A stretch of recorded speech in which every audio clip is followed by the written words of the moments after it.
Okay,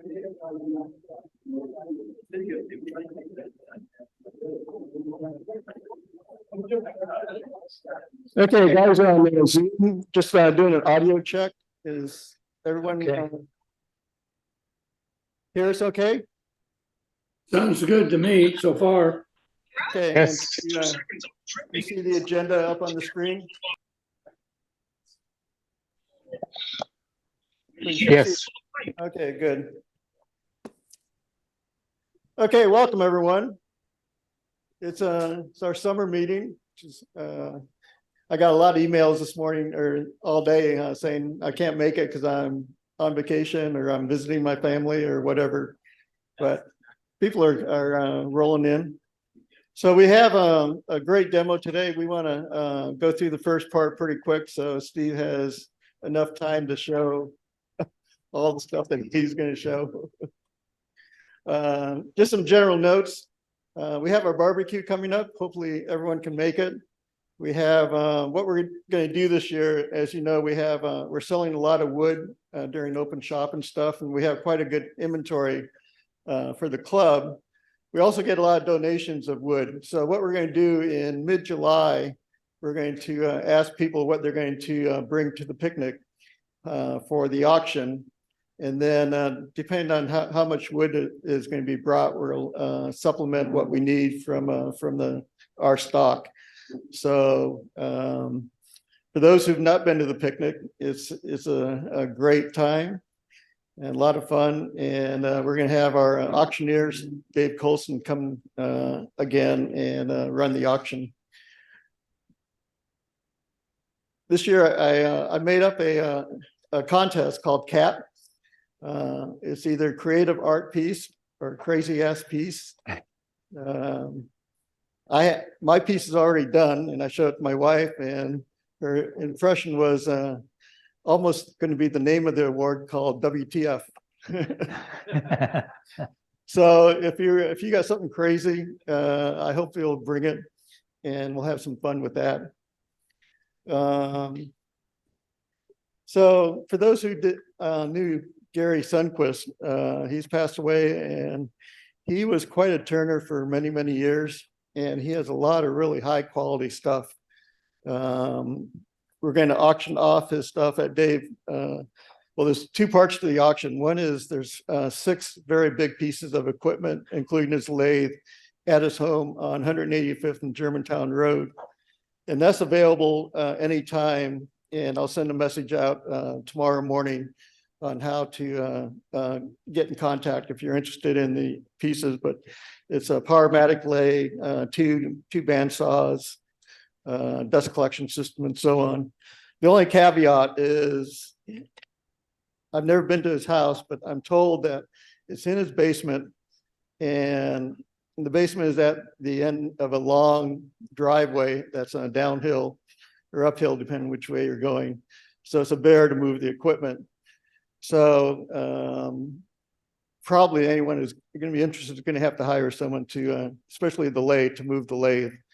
And the estate not executor, executor, they understand this, and they really just want to move the equipment. So it's going to be you'll be able to get some stuff at a great price.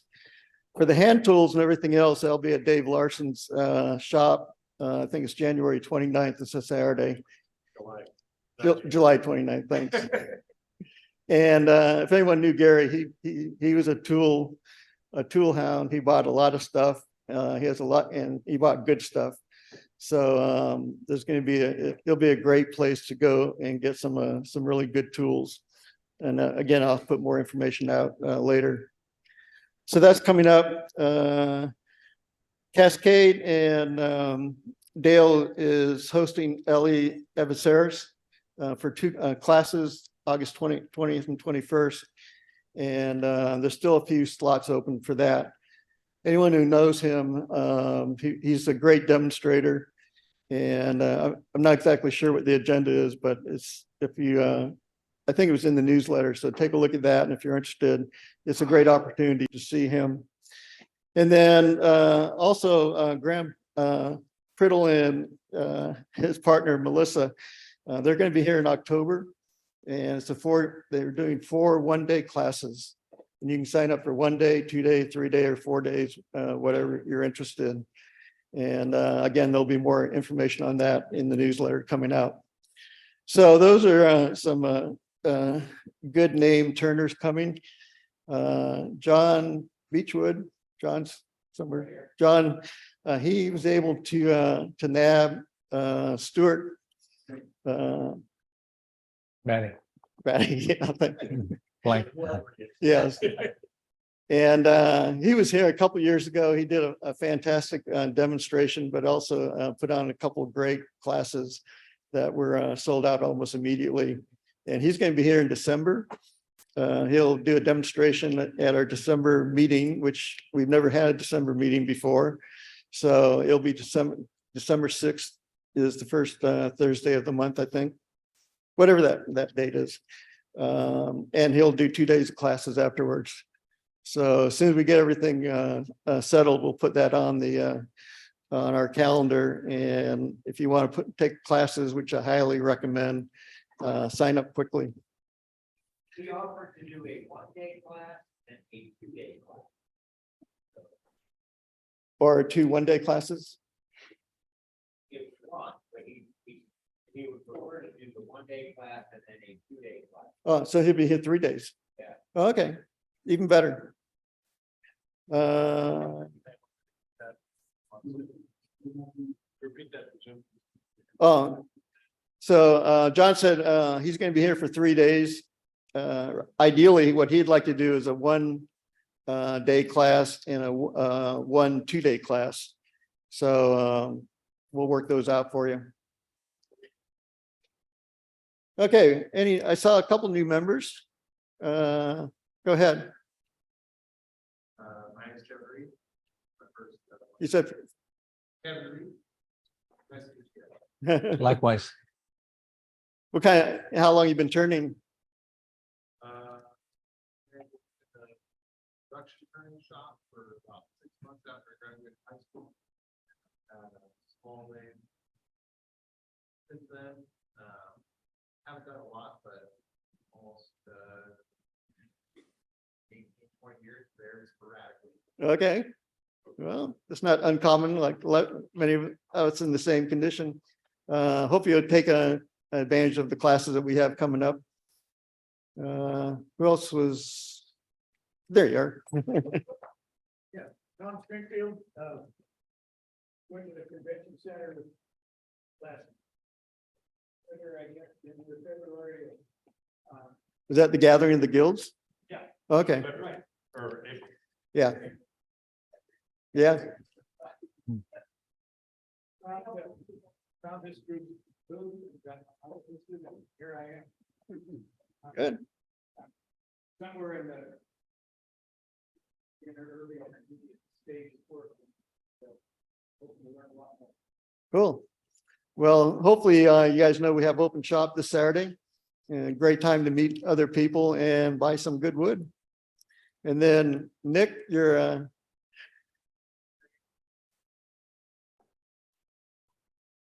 but you're a pyographer. Okay.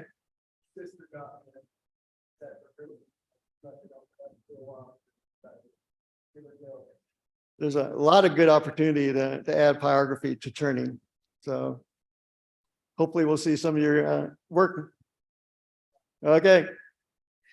Okay. Anyone else new? Okay. What else we got? Show and tell. We have a few pieces here. Who wants to do show and tell tonight? Skip.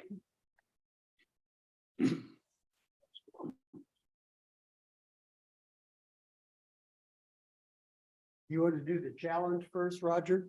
Sure. Okay, the challenge pieces are the ones that have been put into, what's the name of the stuff? Illuminate. Would whoever did this one like to talk about it? And there he is. This is my first attempt at a hollow form. It is illuminate and fir cones with a little green hint to the Illuminate. Oh, there we go. Sorry. I took a rough shot on the camera and I didn't necessarily get it right. So. There we go. So it's basically light Illuminate with a light green cast and then fir cones. And it was my first ever attempt at a hollow form, so I would recommend trying to do that at the same time. So colored it with a light green. So there's a little bit of the fir green in addition to the cones. So. And it's about the right size for a pencil holder, so that's probably what it's going to end up being.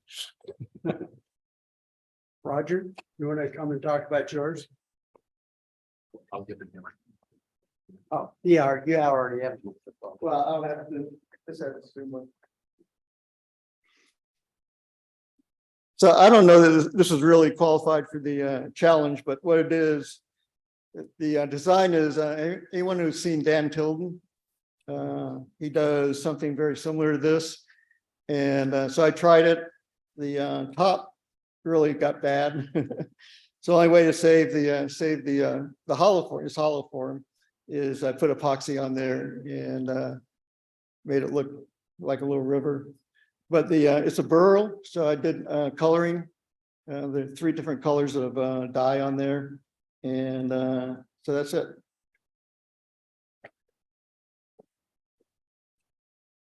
And I guess I'm up Looks now. good. This is a piece that Mike Meredith and I did together. It is colored pencils. And once it was, oh, I can see it now. Once it was set up, Mike and I turned it out, and then I ended up finishing it and put the finish on it. It was really rather interesting. I will never do another one. I don't know how Mike does this Illuminate stuff. It covered the entire shop in this plastic material that looked like snowflakes. Yeah. Colored. This is a piece of juniper that I turned a couple of years ago. And as I started turning the outside, I noticed a crack in it. And so I got some 8-gauge copper wire and made staples out of the wire and put it across the crack in addition to using super glue. And when it turned out, I could turn the copper because it's very, very soft on the inside of the bowl. So when I went to hollow it out, you can see the copper staples sticking through. And That's fine. Great. I want to talk about it. Yeah. It's big leaf maple burl hollow form. Pretty good size. I got a piece from Wade in Vancouver. Turned it wet, let it dry a year, and then I returned it. So no warping on that one. Just a little cherry piece I had laying around. So I tried to go thin with it. This is what I did after the Dan Tilden hollowing class. And then I got a piece of manzanita burl. This one's a little heavier in the bottom and it had a lot of bug holes. So I either decided I could either blow it all out or try to leave it. And I kind of went in between the two to try to make it look like something was decaying, but not all the way decayed. In fact, this was solid at one point and I chipped that away. So still needs another coat and a finish, but thought I'd bring it in. Kevin, would you like to talk about your 2 pieces? This is really easy, bringing you guys up to talk about your own stuff. Thanks. So I have a couple hollow forms. This one is curly walnut. When I came back from the symposium, Dale called me up. He had a pile of this stuff. He roughed out about 60 bowls of curly walnut and saved some small hollow form pieces for me. So this one's out of that. I cracked the mouth. It's hard to see. It's been repaired. But when I reversed it to turn off the tenon. So this piece is actually going to be in the Cascade auction this month. So if you're interested in that, come bid on it, please. And then this other one here is called Nebula. It's a camphor burl. And You know, if you look at it, it's got the swirls, looks a lot like a nebula to me. And my piece that was in the members exhibition for the AEW sold at the symposium. And because of a special circumstance, the guy who bought it is a collector and he's dying of cancer. They don't think he's gonna live to the end of the show. So instead of making him wait to take the piece, they let him take it now and ask me for a substitution. So I just got word back from Tib. That's the piece that I'm gonna send to take its place in the exhibition. Is it dyed color? No, that's a natural color, all natural.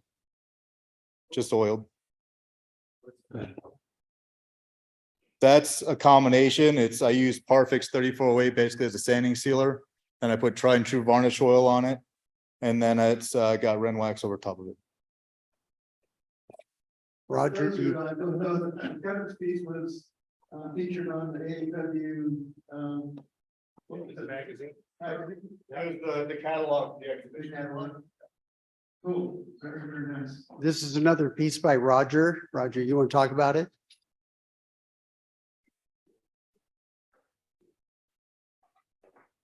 You can hold it. So it's just a serving dish with a little bowl inside, all one piece. And you put chips around and you put your mayonnaise or whatever inside, and it's maple. Then the last piece is not a turning, but since the topic last year or last month was epoxy and hybrid materials, this is something that I'd made a couple years ago. And it's one of three pieces. And it's just maple burls with two colors of epoxy, and it just made a nice art piece.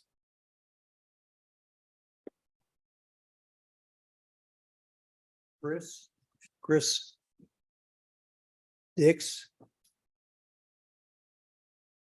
So this is a recycled wine barrel oak that I made a batch of 15 of these for my son and for his wedding party gifts. So he gave these out to his the wedding party. So it's and then it's laser engraved with their name and the date of their wedding. And it's just sanding sealer and brushed on in poly. So, and also for their wedding, I purchased these at the auction in the symposium that we had, and they were turned by Nick Cook, and he did one in one demo, and then in the next demo on another day, he showed how to basically make two almost identical lamps, and the bottom is a separate piece that he turned, and it's paint grade popular. So it was drilled out to be a lamp, and then he also gave us the Grand Brass Lamp Company name to buy the parts online. So it has a sanding sealer, and then this is a Lowe's furniture grade paint. So it should hold up to a lot of knocking around. And I haven't put the cord in it yet, so that's still to do. Bill, Carol, you want to talk about your boxes? Yes. Well, good. How's it going, Bill? Good, Skip. How are you? Pretty good. Good. I took a workshop with Elizabeth Weber, who is a wonderful wood turner up in, I think it's Seattle, somewhere up north of here, and at Dale Shop. And it was a wonderful class. And she taught me how to do boxes. And so I made a bunch, I did a couple there, and then I went home. And for that week at night, I just made boxes and boxes and boxes. And I think I realized I'm not really a box person, but it was fun.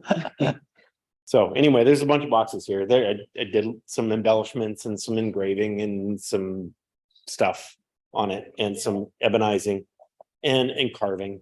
And So what are those? pick up your favorite. This is probably my this is probably my favorite. Whoa. Wow, you got really close. Okay, so here we go. I'll stop over if you stop. I just carved, I don't know if you can see that, but I carved a little swirl in it. What do you use for carving? I have a little micromotor with some saber-tooth burrs. And then sand the crap out of it. Is that India ink or is that? It is, it's India ink, and then I put Doctor's Woodshop paste wax over the top of it, paste wax wand oil finish over the top of it, and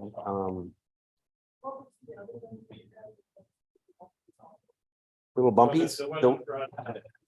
The one that just broke. Sold. I love to do those little bumpy things on the bowls and stuff that I've done, and that's fine. So I just did one like this, and I like it. It's fine. But it's just kind of Reciprocating carver?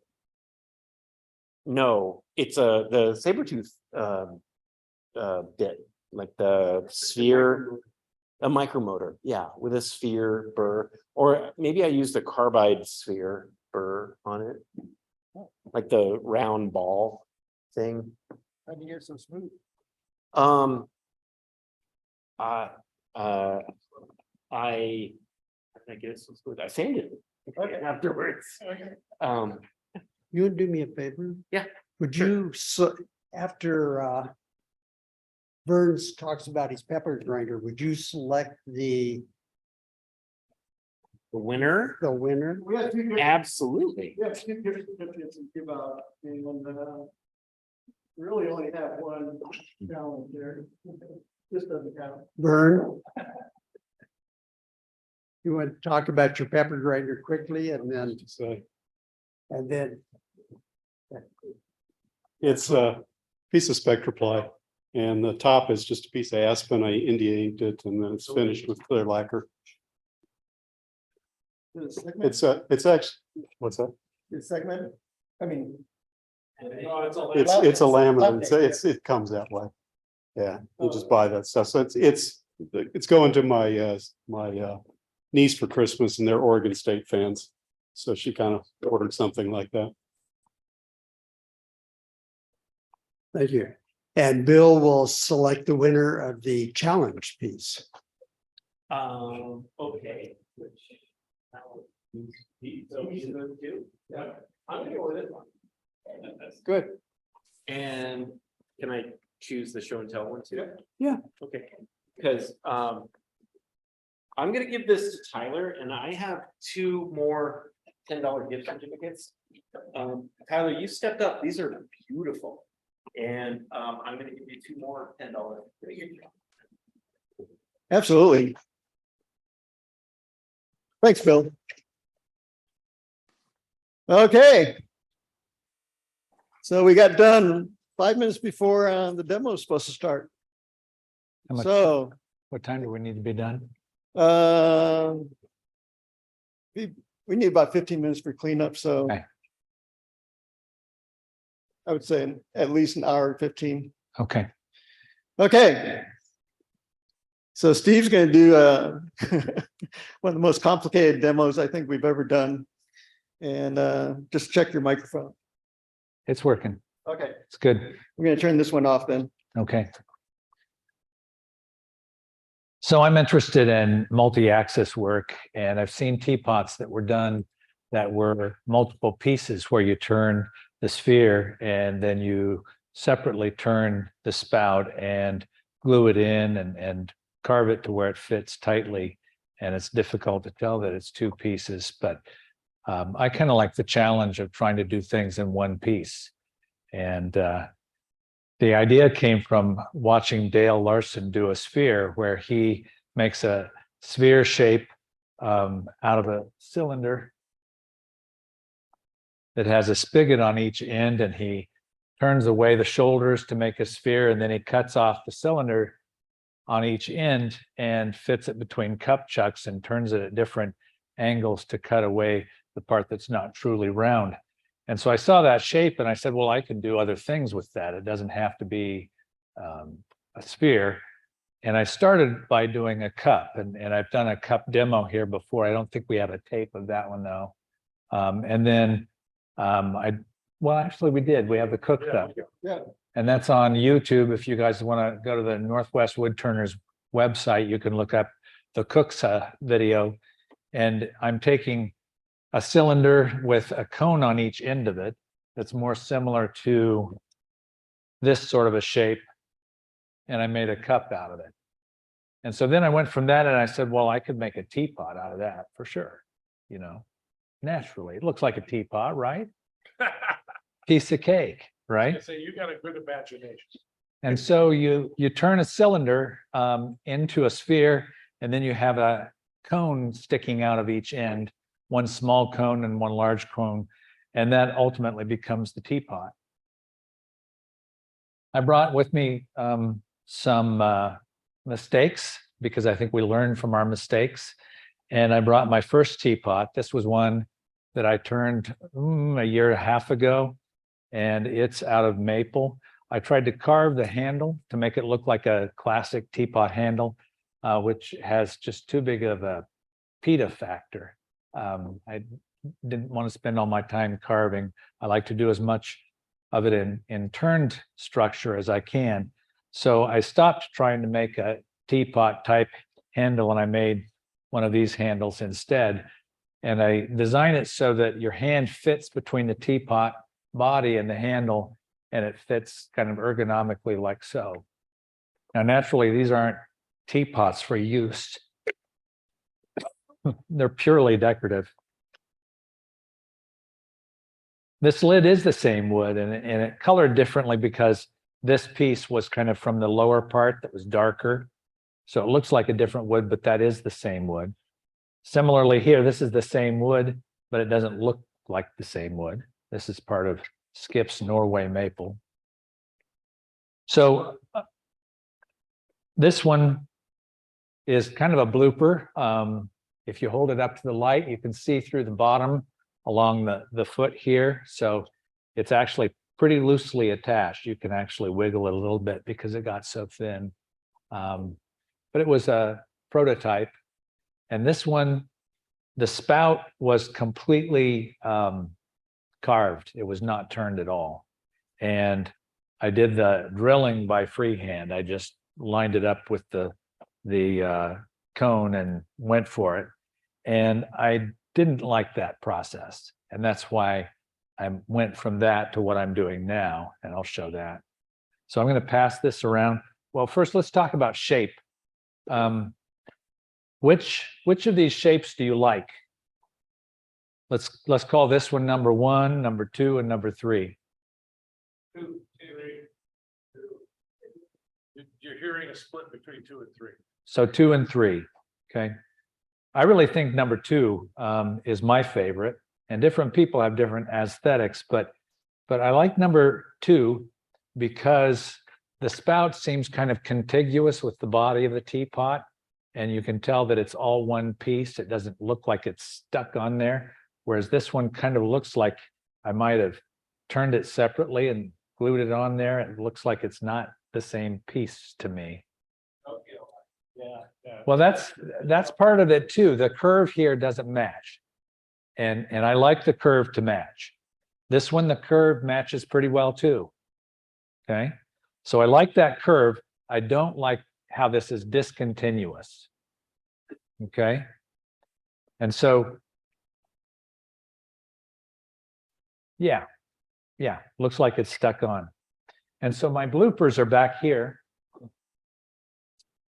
I spent hours boiling these pieces of madrone to do the demo with. And when I rough turned them, I accidentally turned cylinders on the end, like I was going to make a kuksa, instead of a cone on the end, like I was going to make a teapot. So the cylinder is not long enough to make a good spout. So you can see that you end up with kind of a pig snout type spout on this one.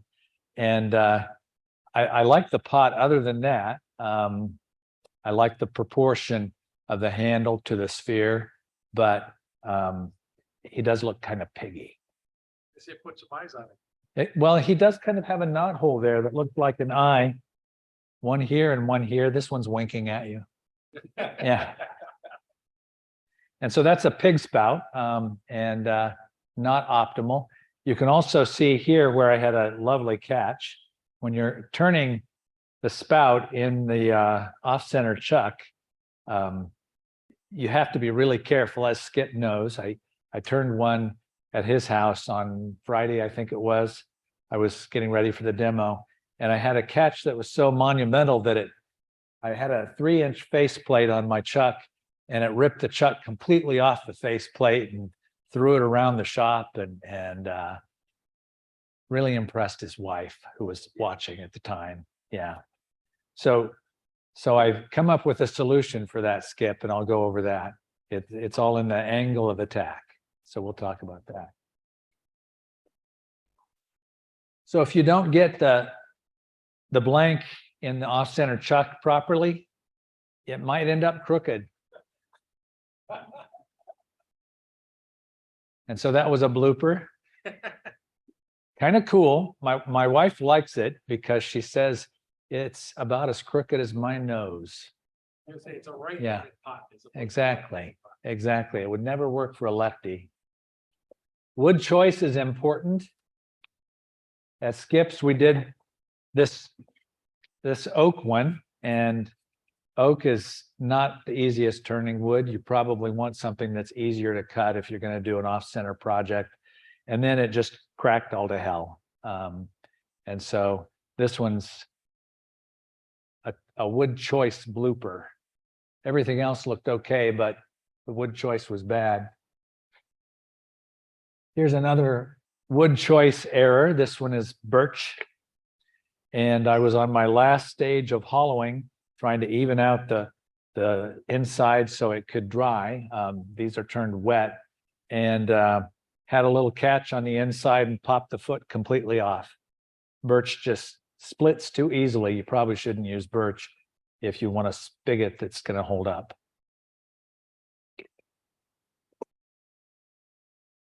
This one I call my Jughead pot because it looks like Jughead from the Archie comics. Yeah. The nose is sticking out in kind of a weird angle, and the head is just way too spherical. So that's an example of a shape that just doesn't work. Not a good one. Okay. So I think that's all the bloopers. We can pass these around. So that's the prototype.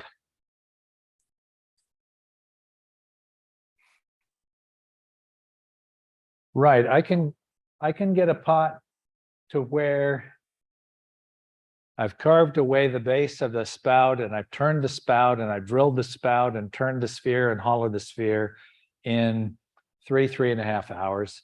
We did the oak in 3.5, 4, and the oak is really difficult. There's way easier woods to turn. So I think I could do it in 3 if I didn't choose oak.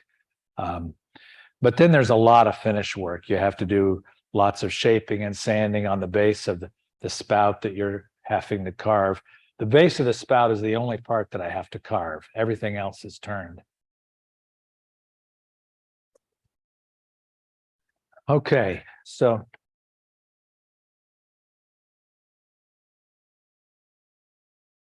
yep, all the way through. I should have left some sawdust in there. There we go. So does the hole go clear through to the body? Yes, it does. Your hair told us. Exactly.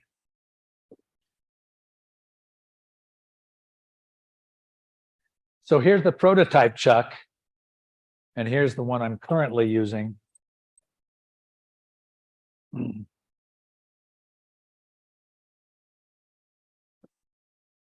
So I started with this one, and I was limited in diameter by the throat size of my bandsaw, and it wasn't quite big enough because the handle, when the blank is put into the chuck, the handle was not clearing the bolt, the support bolt. And so I was having to monkey around with it way too much and just decided to make a bigger chuck. So this one's about an inch or two bigger and works much better. This one, I used carriage bolts, which kind of damage the face of the chuck and don't fit reliably in there and such. And when I moved to this one, I put hex head bolts so that I can use a power drill to get the bolt in and out faster when I'm in a hurry. Faceplate choice is important. A lot of these lathes will have a shoulder right where the spindle enters the lathe headstock that's a little bit larger diameter than the threaded part. And these two faceplates are turned a little wider at the base here so that the face of the faceplate sits flush against the bearing there, and you get a wider base so you get less vibration.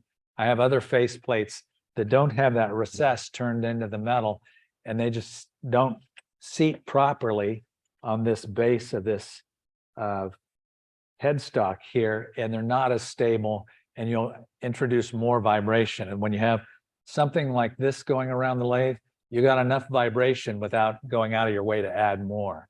So choose your faceplate carefully. When I was at Skips and I ripped this faceplate right off the chuck, I decided to change faceplates, and I moved to this big one here. And I also, when I put it on there, I put double stick tape under it so it has full contact with the plywood. It's not just on there with bolts anymore. So I think it'll have to be a really monumental catch to take this one off. It's probably not the chuck and the faceplate that's going to be hurt if it does something bad here. So the other part of this, when you think about the sphere with the cone on it, you have to have some way to clear the base plate here so that there's room for the handle. And to do that, I turned this pedestal that sits in the chuck right here, and I put a leather pad on the front of that so it sits on the body of the teapot like so, and supports it up off of this base surface so there's room for the handle to fit in the chuck. I didn't tighten this up on purpose because I want to show you how to properly align it so you don't end up with a crooked spout like I did. So to make the chuck, you cut two circles the same size and you marry them together, and you put a line around the circumference here about an inch out inside from the outside diameter. I don't know what that was. Okay. Then you offset the face plate by 5 centimeters, and you have this thing rotating on the lathe 5 centimeters off center, and you turn the hole in the front face plate here. And then you have to flip it 180 degrees. It's turned so that there's like a 45-degree bevel on the inside that holds the sphere in place. And then you hot melt glue 80 grit sandpaper around the periphery here so that it doesn't slip. I'm going to pass the old one around, the prototype around, so that you can get a better look at it and see kind of the design. So in this case, let me find my ruler here. These are designed to turn teapots that are about 130 to 150 millimeters in diameter. And the hole in the front face is about 2/3 of that diameter, 2/3 to 3/4 of that diameter. And again, the pedestal and the hole in the donut are offset 5 centimeters from the true center.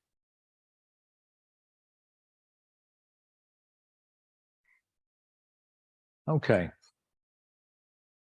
So I was initially, my handles were all plain at the front of them on this surface, and I thought that was a little too boring.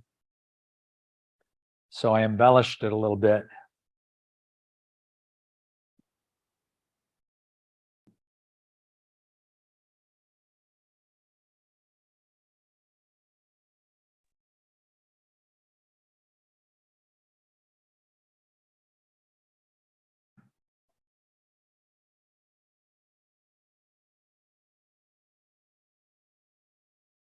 So in the front of the handle, I have kind of a recess right here that dips inward.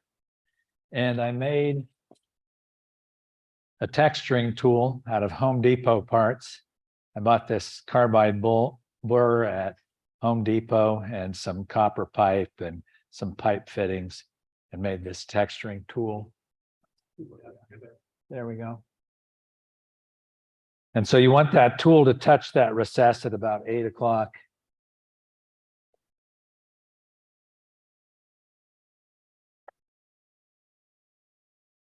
Start at the center. And slowly pull it out.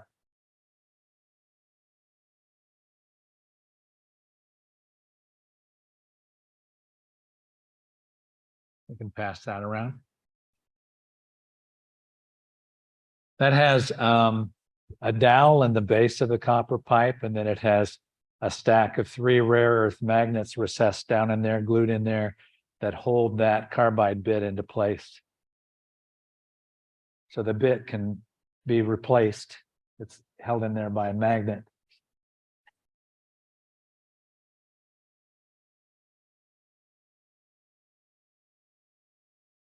So after you turn that, you just grab some shavings and burnish it a little bit. Usually I turn it way up, but I'm not quite sure how to turn this up in a quick way. Do I hit just like F3 to turn it up faster?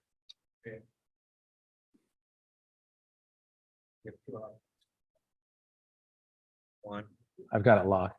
rotate those, Yeah, that's slow. push in. Okay, push in and rotate Yeah. faster. Go Okay, okay, Or thanks. You just hit F4 and then that, and it'll go to like 1,000. Okay, thanks. So you can see what kind of a design you get with the texturing tool and the base of the handle. I think it makes it more interesting.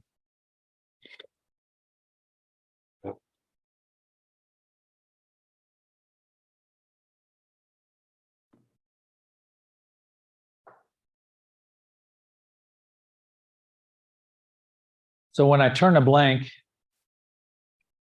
there's some things that you want and some limitations you have to live with.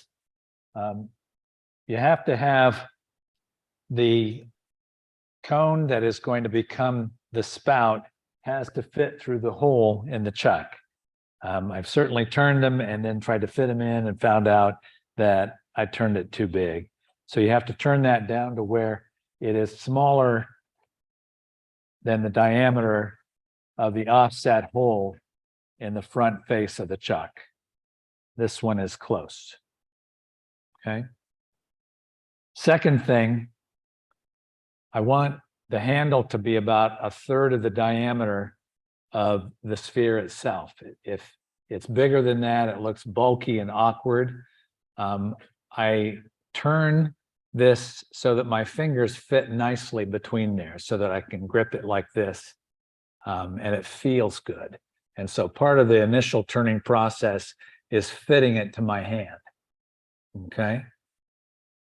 And then I leave a spigot on this end of the spout so that I can do the embellishment on the handle end like I just did. Now you can opt, there's 2 options at the point you've turned your blank. If it's a really heavy, dense piece of wood and you don't want that much weight to be going off center through the chuck and causing that much movement and imbalance, you can mount it and hollow it first. So this is a really heavy piece of wet black walnut. And I went ahead and made a spigot and grabbed it and hollowed it first before I put it in the off-center chuck. So if it's a heavy piece of wood, hollow it first, make it lighter before you move on. If it's not that heavy a piece of wood, like this cherry is not as heavy, you can hollow it after you've turned the spout. So this one is hollowed first because of its weight.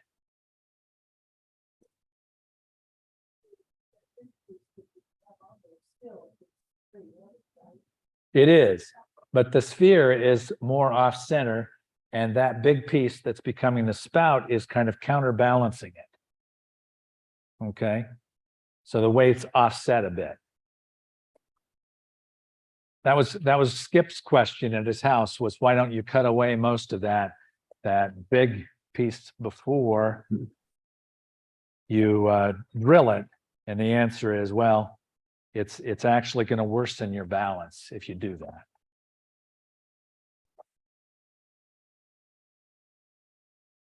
Yeah, it spins. Yeah. No, no, it's not a chatter tool. No, it's not a chatter tool. So I lock that faceplate into place. Now, one of the most critical things is to get your blank centered properly.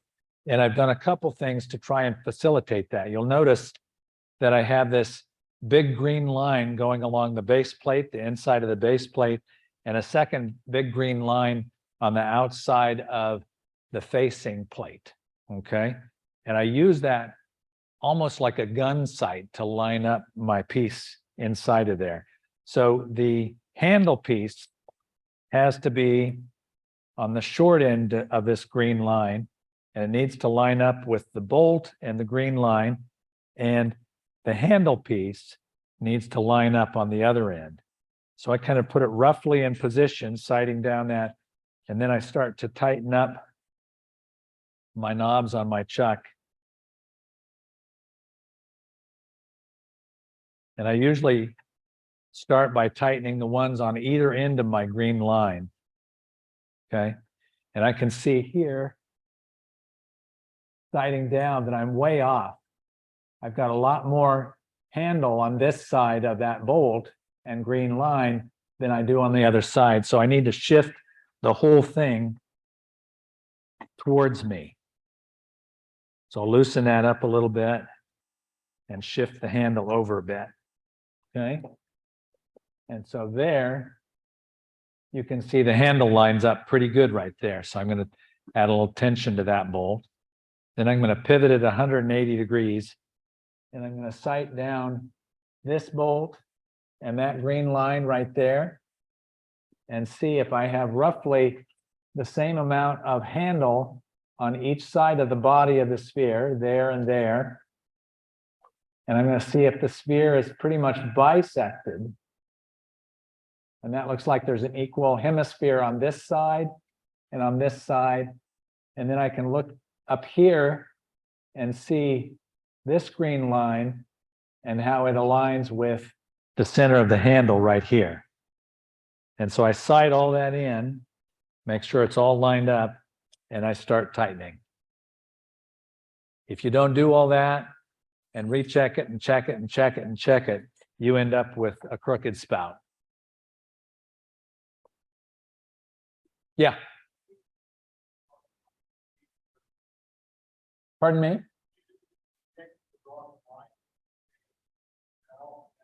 I drew the lines before I even turned the thing. I knew where the center was, and on the piece. I don't. I do it all by eye. I use the lines and I just sight down like I'm sighting a gun. Well, I've left center lines sometimes, but to be truthful, they're terrible to have to sand out. The lead penetrates the wet wood and you end up sanding your whole day. It's awful. So no, I wouldn't do it. Yeah. And so if you tighten up the knobs on either side of the green line like this, then it loosens this one and you have to go back and tighten that. So you have to kind of go back and forth and tighten some and retighten. So these three seem pretty tight here. Start with this one. And they don't have to be super tight, but you don't want them to come loose on you. And several times during the turning process, you probably want to stop and check them. And then once I've gotten them tightened up, I look down and sight down again and make sure that nothing's shifted on me. And that looks good. That looks real good. Now, you want to make sure that your drill's going to contact in the right place.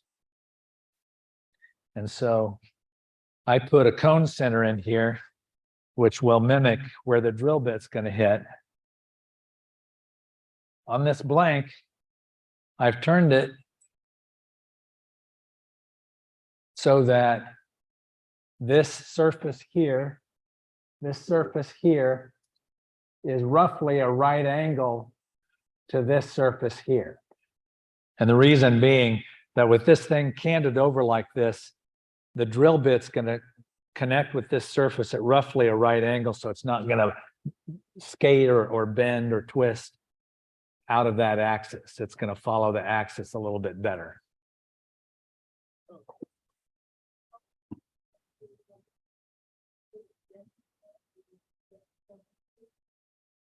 Well, you'll see what I do. Yeah. So I bring that up and I see where it fits. And I can see that I really would prefer that this be tilted over more, okay? Because I'd like the drill to contact somewhere in the middle of this surface here. So I'm going to have to loosen things up and move it and then recheck everything again. Sorry, kind of the nature of it.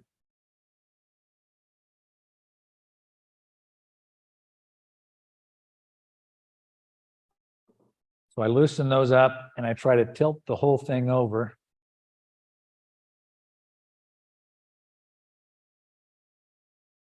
There, that's better. Okay.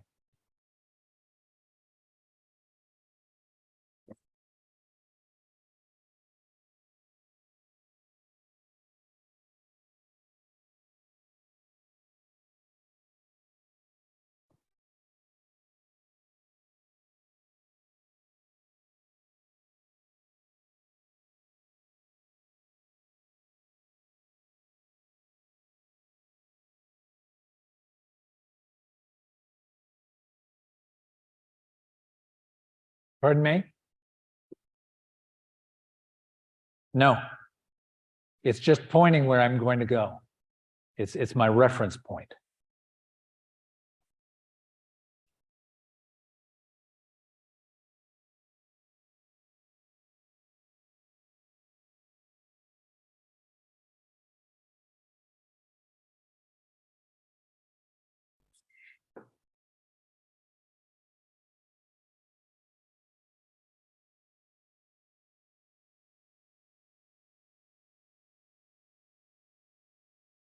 I'm not 100% happy with that, but it'll do. It's fine.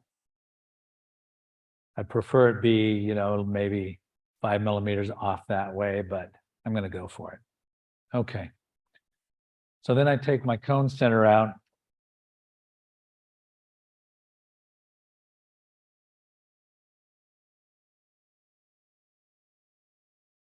And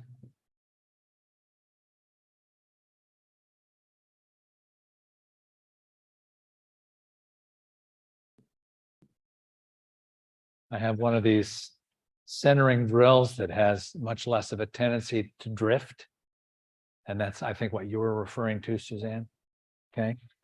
And so I use that to start the hole. Okay. Now, before I drill, that was pretty loose.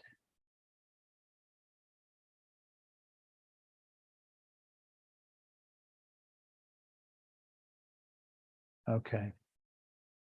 Probably a good idea to use some protection on this one. That's what the screen's for. And then I'm turning the speed down to 105, so it is slow.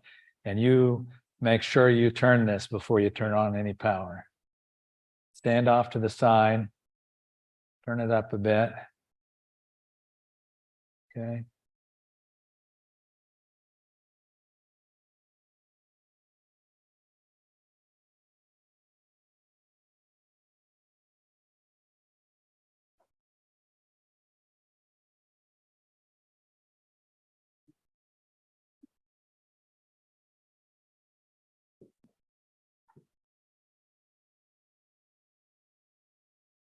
Now you can see two ghost images there when you look from above, okay? You can see a center cylinder that's going right down the center, and that's where the drill bit's going to go. And then you can see a ghost image that kind of is at the base, just protruding maybe an inch or so from the base plate here. And that is the body of the sphere that is rotating around. And you have to stay away from the body of the sphere or you'll damage it, like that one blooper had a damaged surface to it, and that was enough damage that you would not really be able to sand that or grind it away.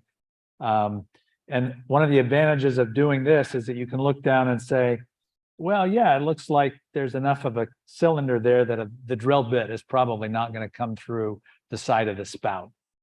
And so I always look at it and try to judge whether there's enough of a cylinder there.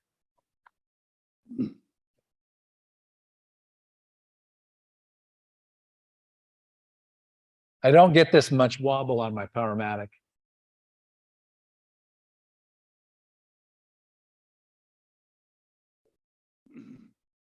So I just go in a little bit with that.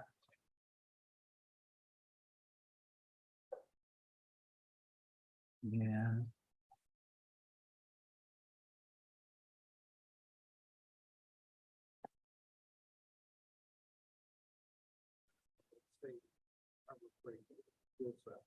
Mm-hmm.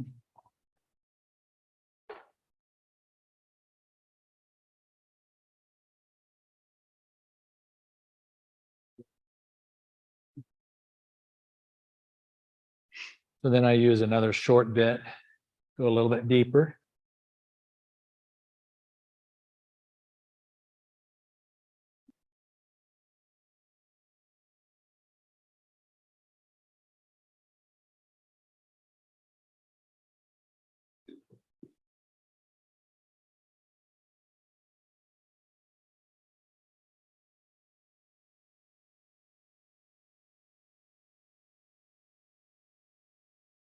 Back your drill bit out, clean the swarth out of there. Make sure your bit is tight, because if that wood swells around the bit, because the wood is wet and the bit is getting hot, it'll lock the bit in there, and then it's a really fun time to try and get that bit out of there.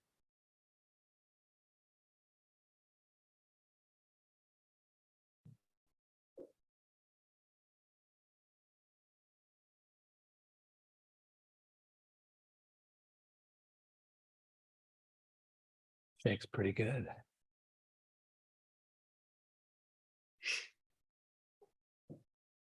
I went down and I bought like a 12-inch bit that was trimmer than this one. And I found that the longer 12-inch bit that was smaller diameter bent enough that it would be deflected by the grain of the wood. The grain of the wood is going straight through the blank, and it would be deflected enough by the grain that it would come out the side of the spout, so it would foul. All right. So with luck, we're not going to come through the side of the spout. We'll see.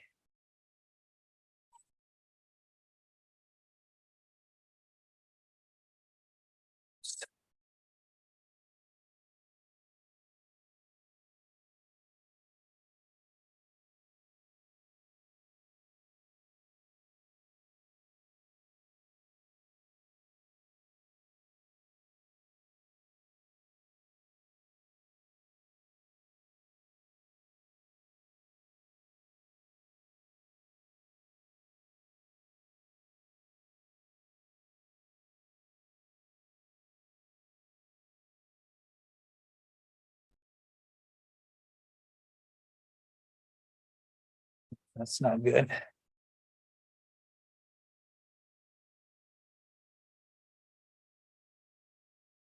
If you're coming loose like that, you don't want to pull your tailstock back, because then the thing can start whipping like this and you're looking for an exit strategy. So don't do that. Okay.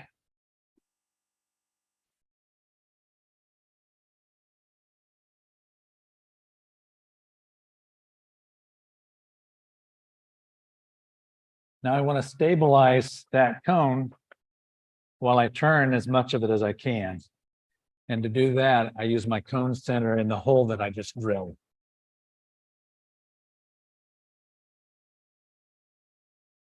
I usually extend the quill a bit so that I have room for my banjo to slide in there. Good.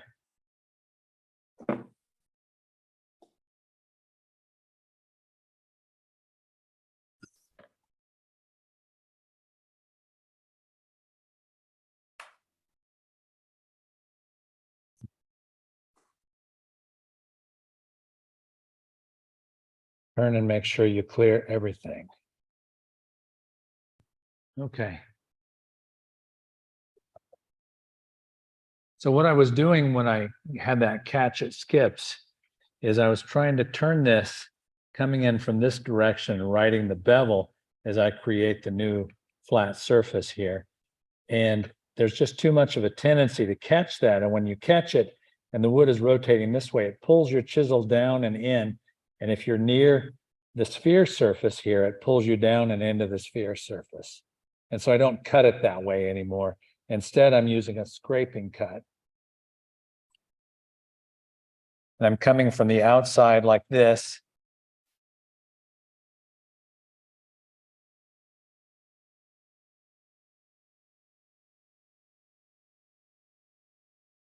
And yes, it's cutting against the grain, which is kind of the only approach you have here.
I'm cutting about 1/3 of the way from the tip. Okay. And I'm using a glazer tool because it's really durable. It doesn't get as sharp as the newer high-speed steel, but it's really tougher and the edge will last longer because it's taking quite a beating in here. Yeah. Even though it's green wood, it's not easy turning at this point.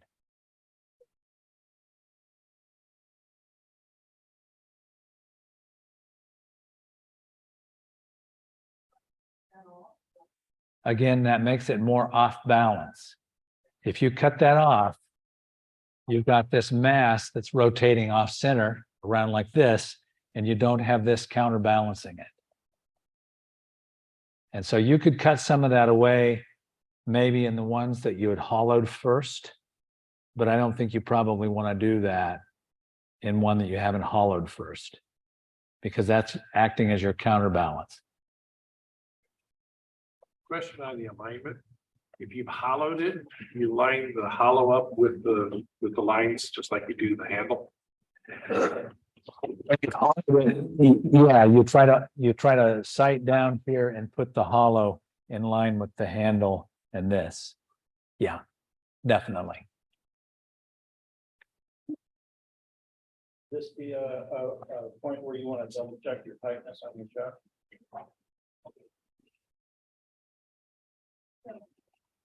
Yeah, they're good. Okay. You're gonna get beat up. The front row is worried about catching. Yeah. Lamp. So when you hear it taking maybe too aggressive a piece,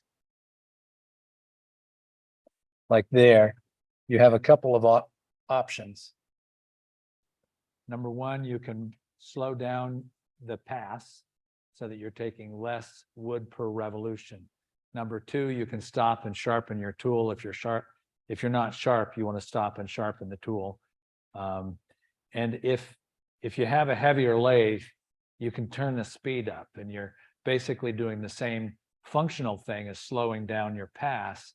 You're taking off less wood per revolution, so it'll be less impactful. You can also, for those of you that are new to turning, if I introduce the tool with the flute, the hollowed part upward, then I have a lot more cutting edge engaging the wood. If I roll the tool counterclockwise and close the flute so that there's less of it showing, it'll be a less aggressive cut. You'll take less wood per revolution, and it'll start to smooth things out for you. So there's a number of ways when you feel like that's getting sketchy, and I want to change something. What am I going to change? You do any one or some combination of those things, and it'll be better.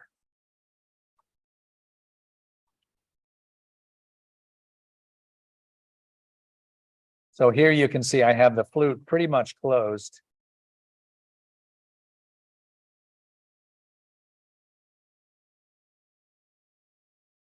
Going to slow my pass down. And then I make sure I follow through clear to the outside.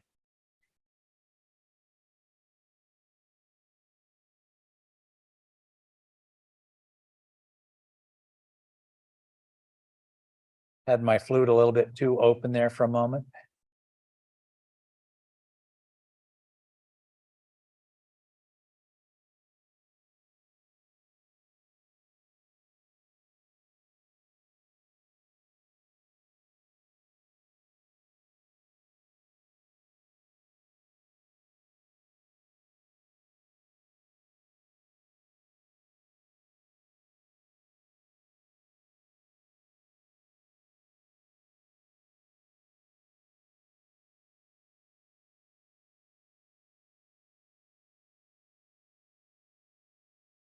I can adjust my grip on my handle so that my forearm is over the handle, gives me more leverage, especially as I'm kind of reaching out over the tool rest a little bit more. And then once the reach gets a little bit more, I'll stop and move my tool rest closer to the surface that I'm cutting, so I'm not losing my mechanical advantage.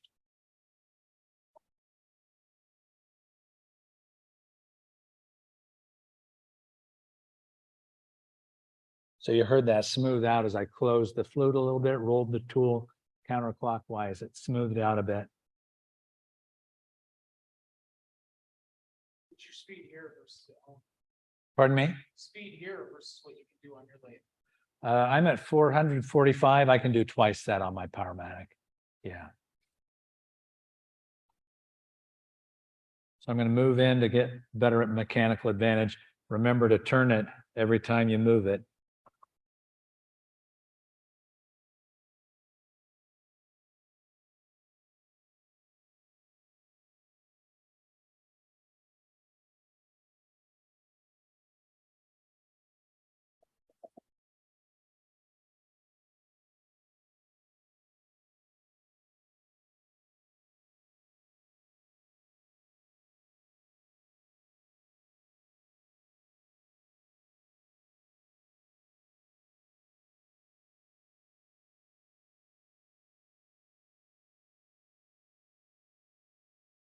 You need to be mindful of what your forearm is doing. Because if you move it forward here, if I rotate my forearm to the left, I'm going to be into some hardware here. That'd make for a really bad day.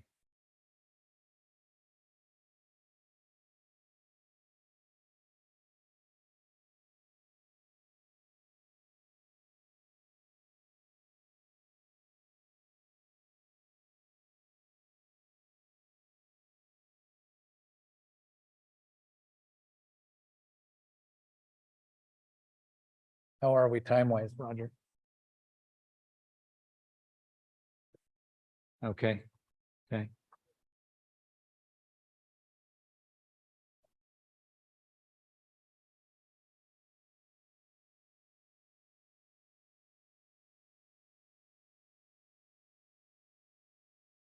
Am I what? Yes. So as I get closer, let the thing stop. As I get closer to the body of the sphere here, then I'm shooting to try and match this surface here with this top silhouette right there. I'm trying to make those come together. So I'm using this line, and you can see it as a ghost image. If you look closely, you'll see this rotating through this space here, and you're trying to match this surface to that. That leaves you with less to carve. So for example, here's one that I pre-turned. And you can see that I made this surface here so that it comes pretty close to matching right there. And then if you look at how that was rotating through, there was only about a 1/4 inch as that was rotating through like this between the body of the sphere and the surface I was cutting. So I stopped there, and that leaves me with that much to carve. Okay. So this is pretty tedious turning right now because the speed is low, given the weight of the lathe and such. I think you can kind of see where I was headed with this. And rather than spend the rest of our time trying to knock that off, I think I'm going to go ahead and move on to one of these pieces I pre-turned. So you carve that down, you try to match this surface with this surface here. That leaves you with this bulge back in here. And then you turn off the front of the spout and you reset the cone center into the center spout, and you go in and try to kind of dish it out and give some shape to your spout. You want it to be a pleasant shape. You don't want it to just be straight. Some of those bloopers have a straight spout. They don't look as good as a spout that has some shape to it. Okay. So I'll take that down to where it matches that shape, and then I'll take it out of the chuck.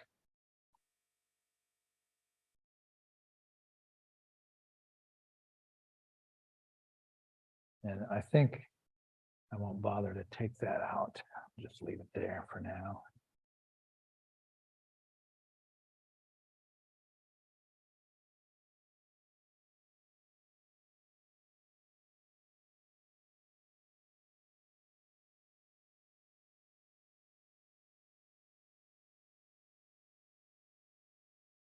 It's heavy.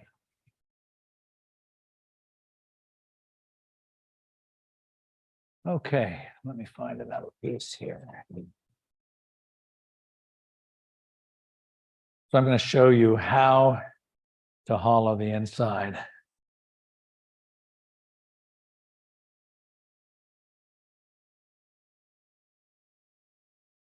To hollow the inside, I changed my live center. I don't like the cone. I like a ring center that holds more securely. That.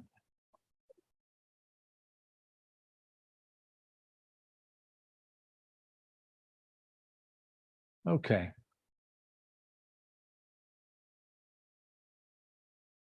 So you've got this sphere with a cone on either side, and you need to figure out how to get it centered on the lathe crosswise to its initial axis. Okay. And so I start by eyeballing it again.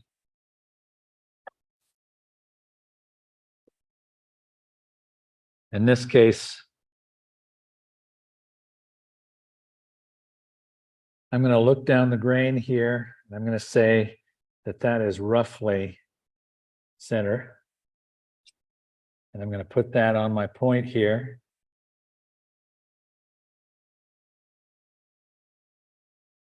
And then I'm going to bring my tailstock up and just barely penetrate that sphere with that point center. And I'm going to use my my banjo and my tool rest to figure out where I am. I'm going to have to angle that. So now I'm about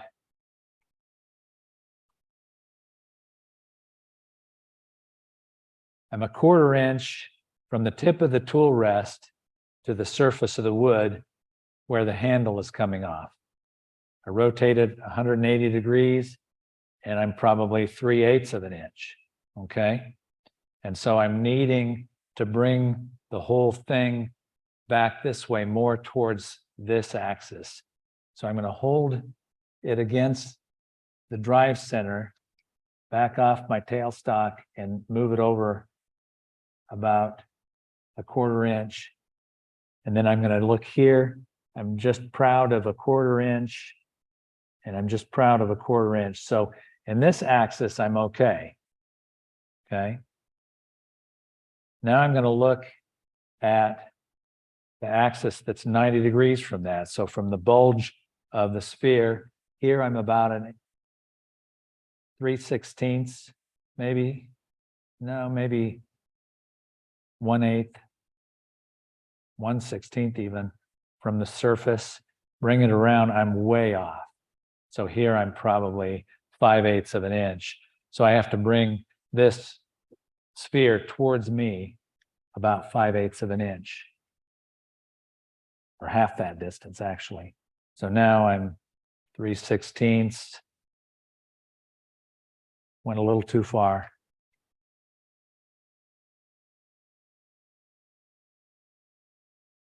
That's pretty good.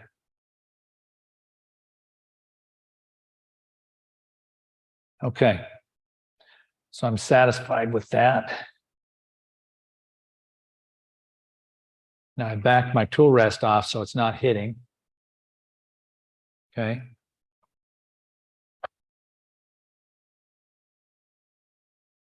And you can look at the ghost image and see how close I came, pretty close to being centered. Probably off by no more than 1/8 of an inch all the way around, I'd say. Okay. So now I need to make the spigot that's going to hold the piece for hollowing and will ultimately become the foot.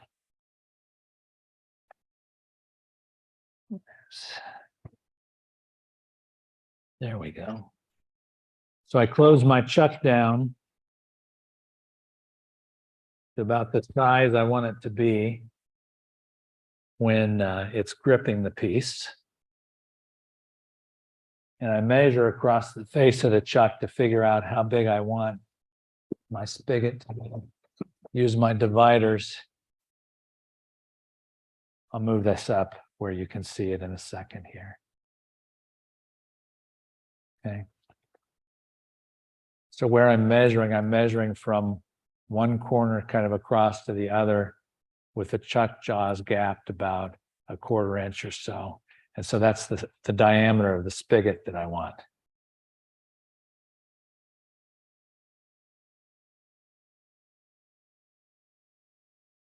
So I'm only touching the wood with the left side here, and I'm sighting across. And that's roughly where the diameter I want my spigot. It's leaving a little scratch in the wood.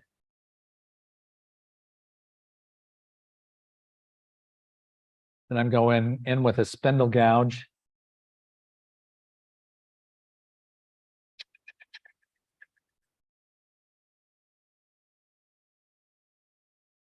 And I'm going to check that diameter. It might be a little large. No, actually, it's perfect. Good.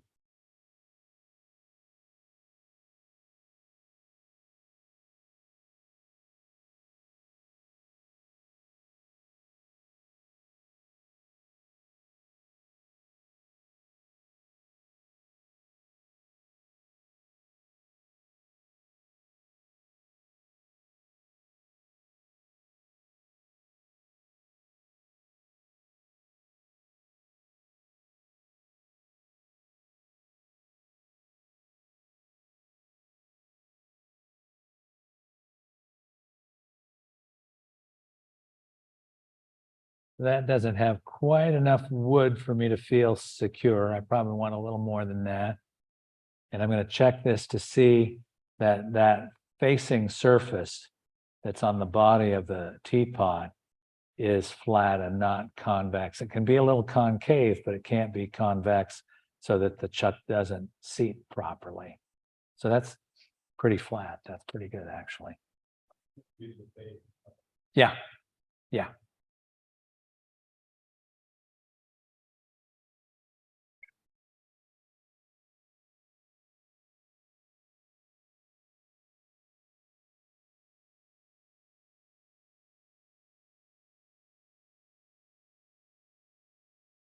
It's a little catch.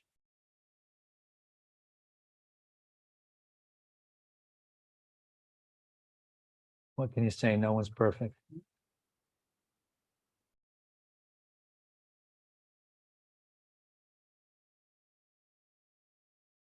Now I'm trying to rub the bevel there, and then I'm bringing the butt of the tool towards my belly.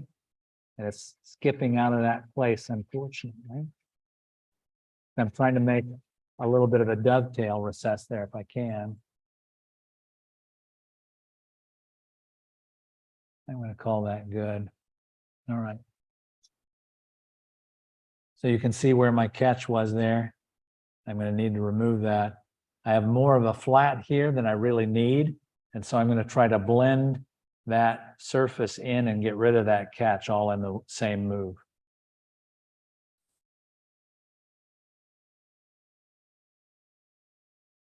I should be able to find a better speed. One thing I'll do is I'll grab my tail center like this, and then I'll wind in the tailstock, and it buries my ring center a little bit, makes it more secure, so it's less likely to come out of there when the thing is wobbling back and forth.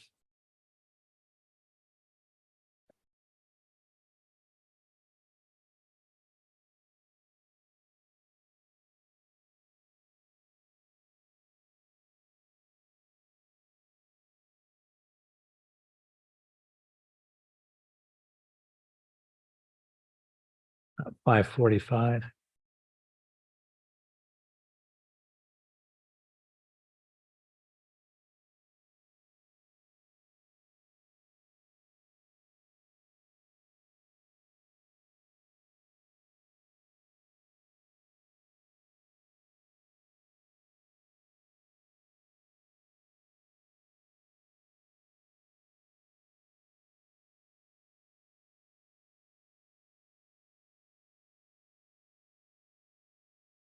Not quite all of it.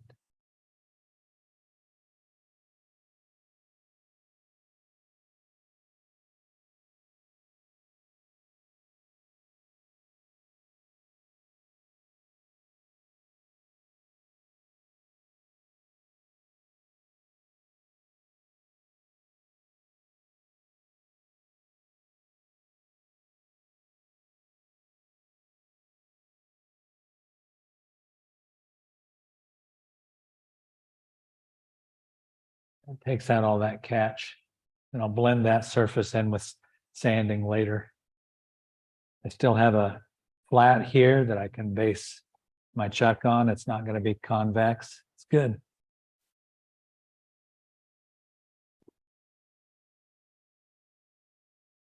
Where's the knockout bar for this lathe? Is it down in the box?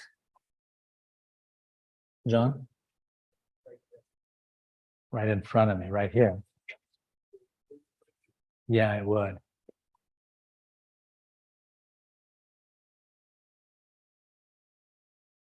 Okay.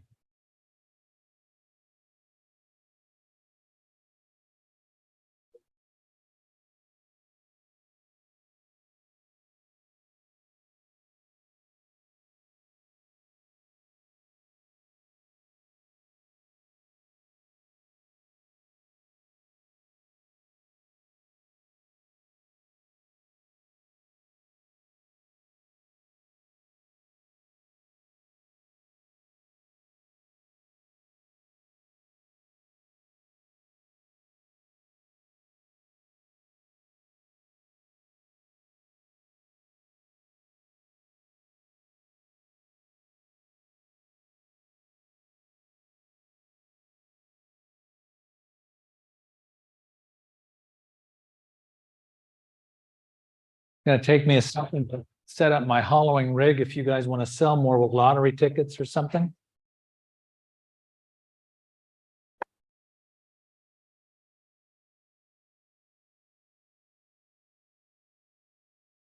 This is a Bosch hollowing system. Actually, I'm not ready for that yet. Jumping the gun. Yeah, I gotta drill it first. Go figure. It's all about sequencing, right? Get your sequencing wrong, you're never getting anywhere. About 15 to 20. Okay. The hollowing is actually crazy fast. Yeah, yeah, it's good. So I start my hollowing with kind of a stubby Forstner bit that doesn't extend a long ways off my Jacob's chuck. And that's kind of to establish the walls on the inside. I'm gonna turn that down.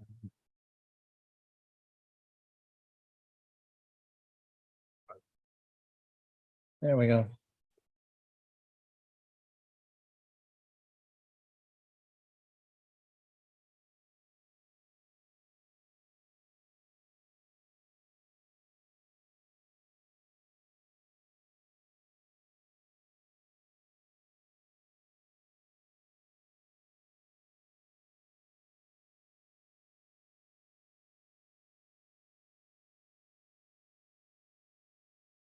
It's not cutting with a darn.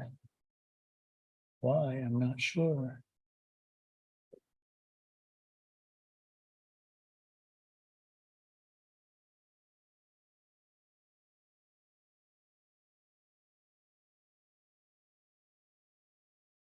Huh.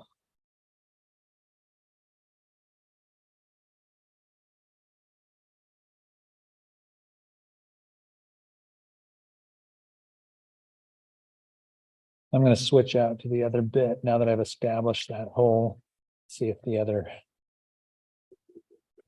bit will be sharper.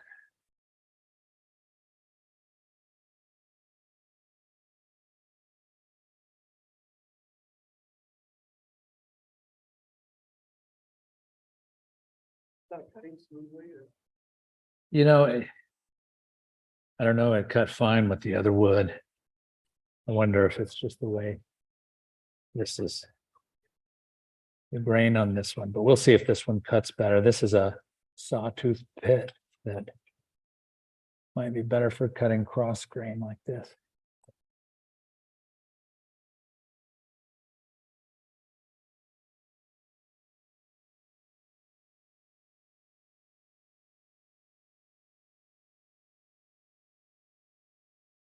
It's not one to cut either.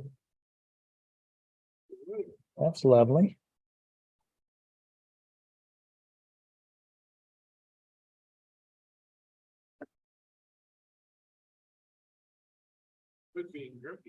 It is.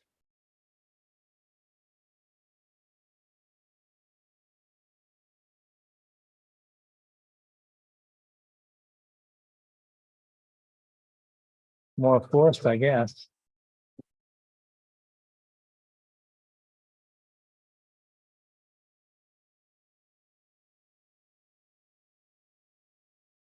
This green bark I have on my tool extender is about 4 inches in. That's about how deep I want to go. Oh, not good again.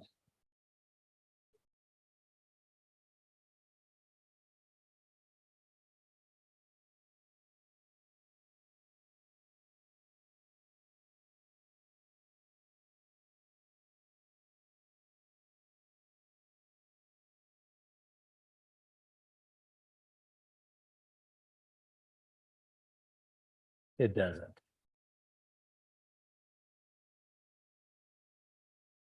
Getting your bit frozen into your hole like this is not a good thing. It's wet and it's really stringy. What is it? This is a walnut.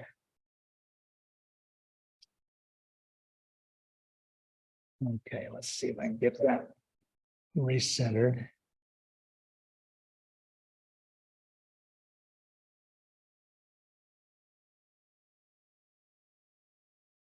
See what that does. See if I can.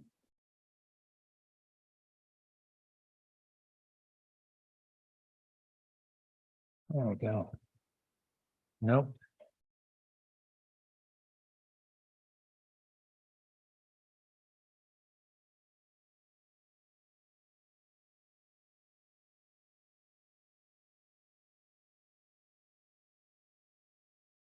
You probably want to clear your swarth a little more often than I did.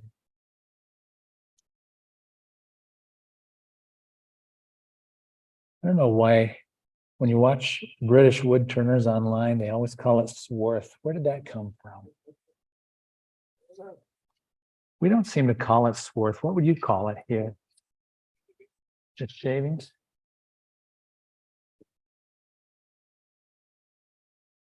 There, break a little bit.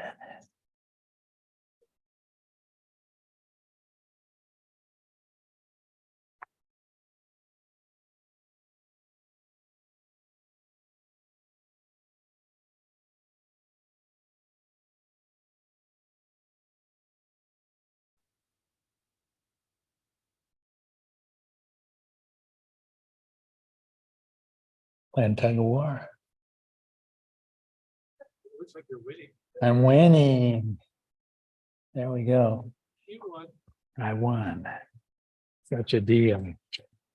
This is what you need, applause for getting. Exactly. For correcting my screw up. The reality.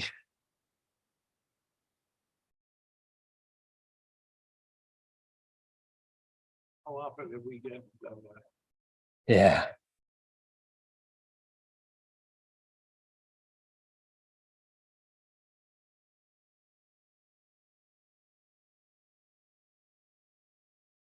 Now, a true screw up would be doing the exact same thing with the same bit a second time. Or is that a third? Or is that a third time? You want, which one? Exactly.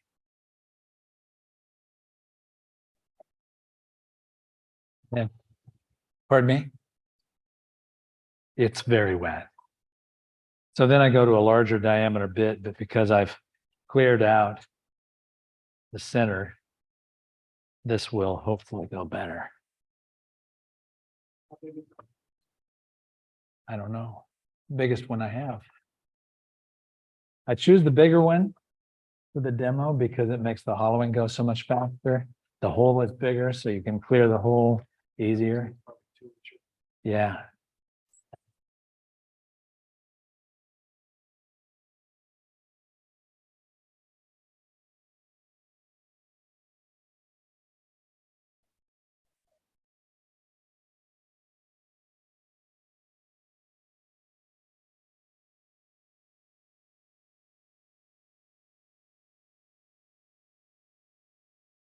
But I hope it cuts better than this when I put the hollowing tool to it.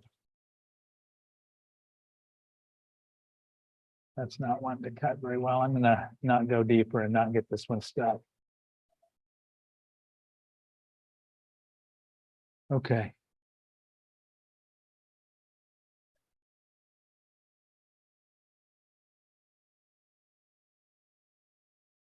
This is a stubby Morris taper. It's not as long as the standard, so it won't self-eject out of a self-ejecting tailstock the way a normal Morris taper would. All right. Back to where we were. Okay, this is a Trent Bosch hollowing system. Some of you have the, well, actually, I may not be using this. That's the problem. Does anyone have a set of Allen wrenches on them? Unless this one fits. Does it fit? It fits. No, it fits. It fits. Okay. So I have to, This is set for my Powermatic lathe and not the Laguna. So I have to establish center height for my hollowing system. We're good. I've got John doing my gopher duty.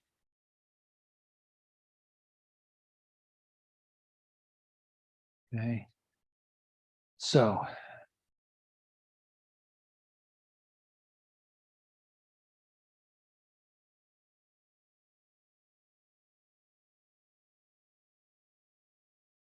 It's out of my way.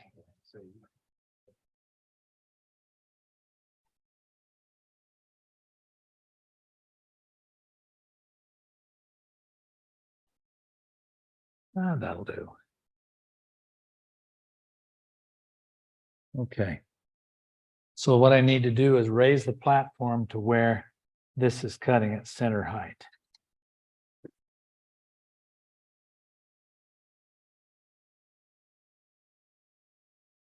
There we go. Or slightly above.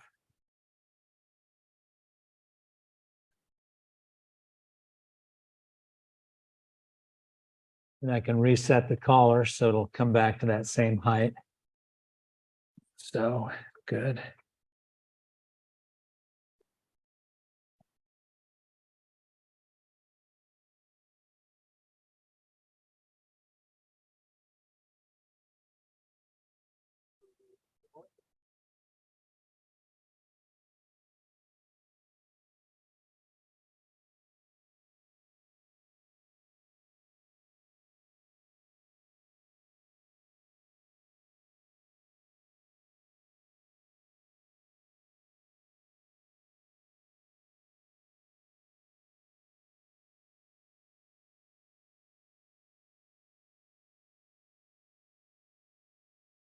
So there's kind of a series of Allen bolts that let you adjust where the laser hits. So I'm going to put the laser about 3/4 of an inch, 7/8 of an inch off the tip of the cutter.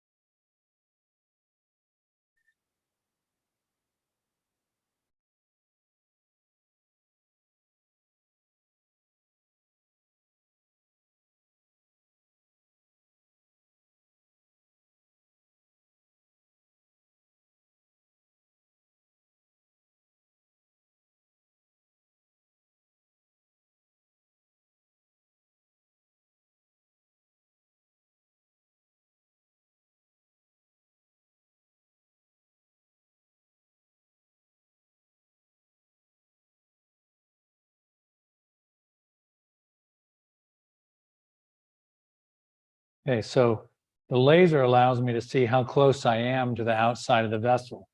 When I'm on this side of the vessel, I'm set so my laser is about 7/8 of an inch off here. When I get down to the bottom, I'll want to reset the laser so it's coming off more the front of the cutter so that I'm not going through the bottom.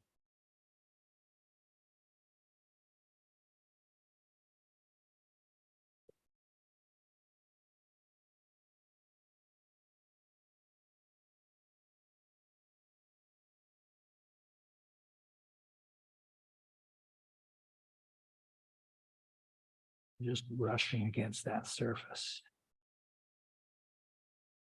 That's better.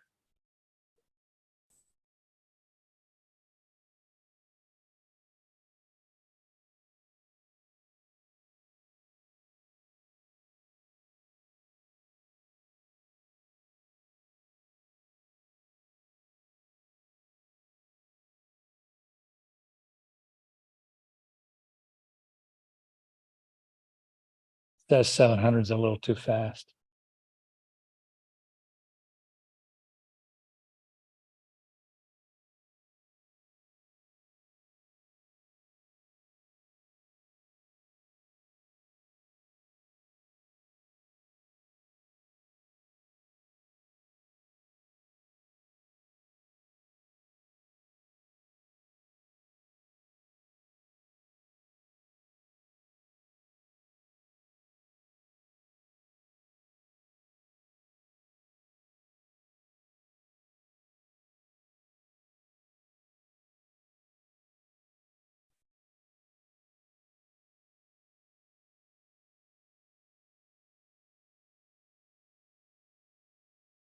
You can see it kind of bouncing a little bit. That means it's so full of shavings that it's catching on things.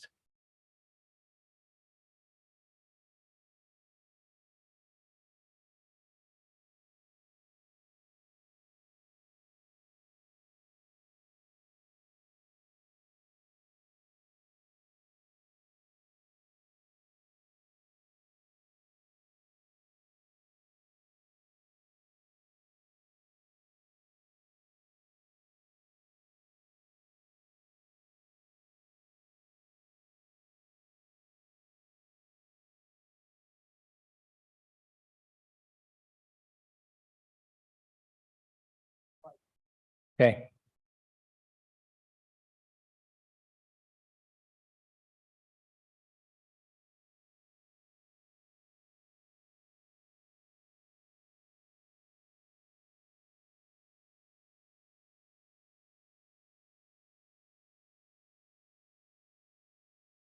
So I think you get an idea of how that hollowing process goes. It goes pretty quickly when you use like a hunter cutting tip. These tips really are aggressive. I don't know how well the easy wood ones work. I don't know if anyone has experience with those, but these hunter tips cut like a big dog. They really cut. And so if you ever need a hollowing rig and you want to know what kind of tip to use, I really recommend these hunter tips. They're fantastic. I think they're carbide, and they're kind of cups, so they cut more than scraping. Yeah. Okay, so I'm going to quickly do one more thing, and then we'll be done.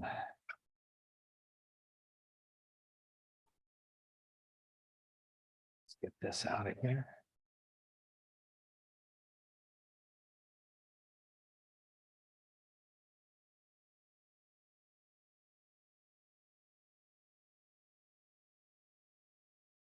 Where are we?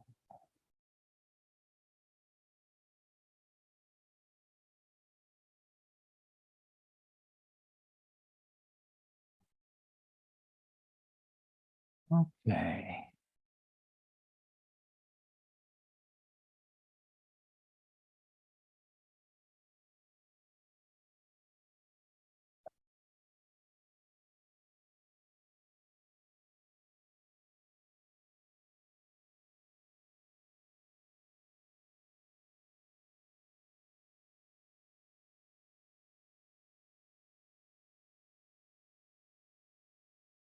Back to the one that I had turned down as far as I could turn. Put it in. This is also a Bosch carving base. I try to center this so that the spout is pointing right at me. And then loosen that up, kind of bring it down part way.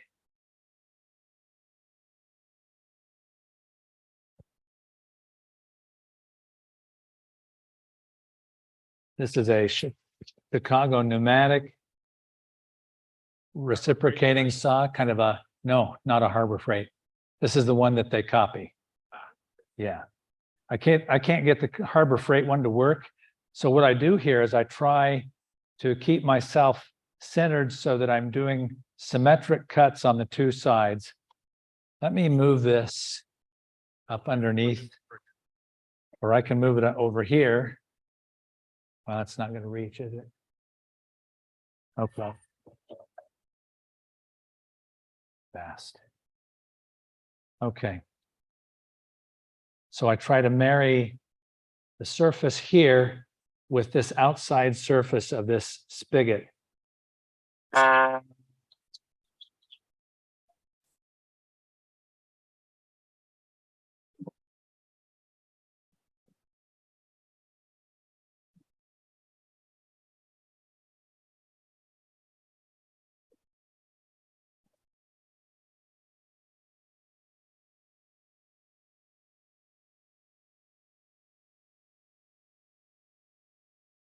Probably should have started with this saw.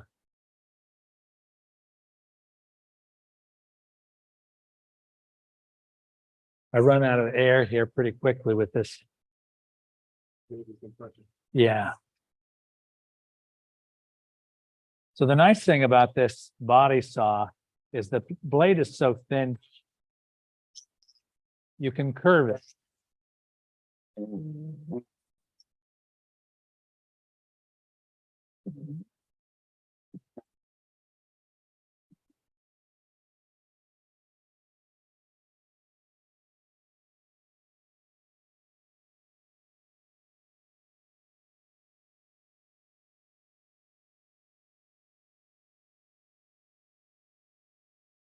Recharge.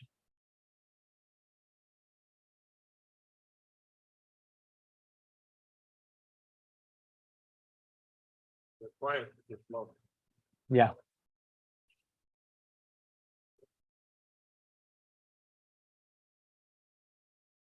Sorry? Yeah.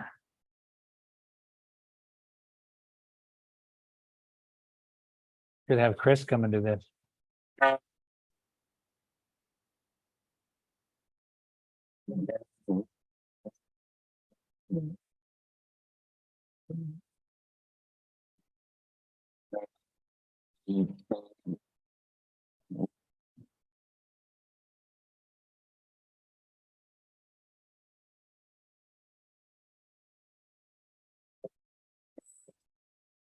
Try that with another saw while that one recovers.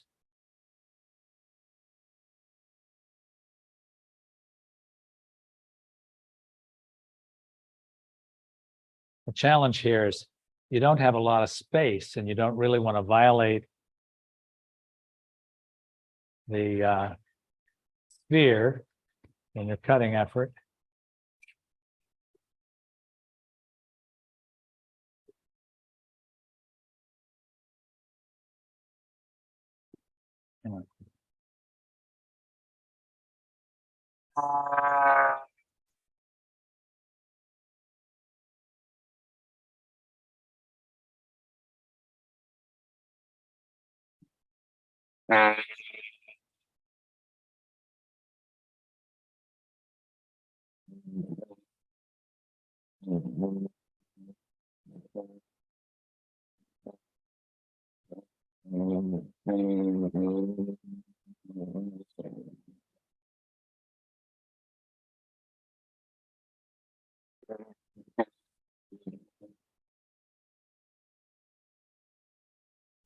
Not quite.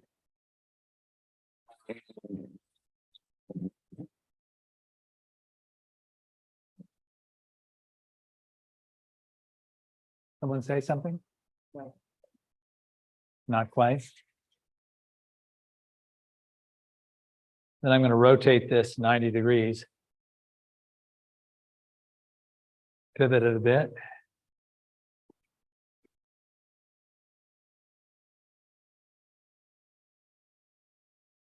Well, I think we're about out of time. I Okay. think we all got the idea of what you're doing.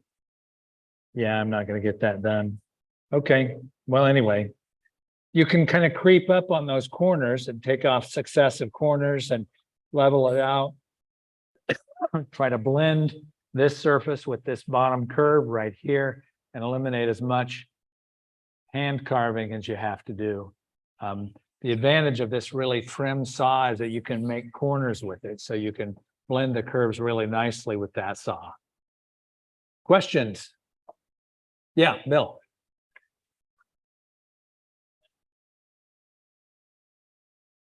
Oh, I'm using like a Ryobi reciprocating carver. Yeah.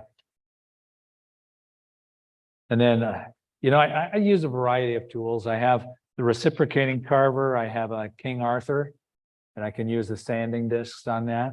I also have one of those tungsten wheels that you put on the King Arthur that lets you grind down corners. Yeah. So a variety of things. Other questions? When you make the initial sphere, are you Yeah. eyeballing it or measuring it like Nicole said? Oh, it's not an eyeball. Yeah, yeah. I make the cylinder, and I make the cylinder as long as the diameter, Okay, let me grab the cylinder.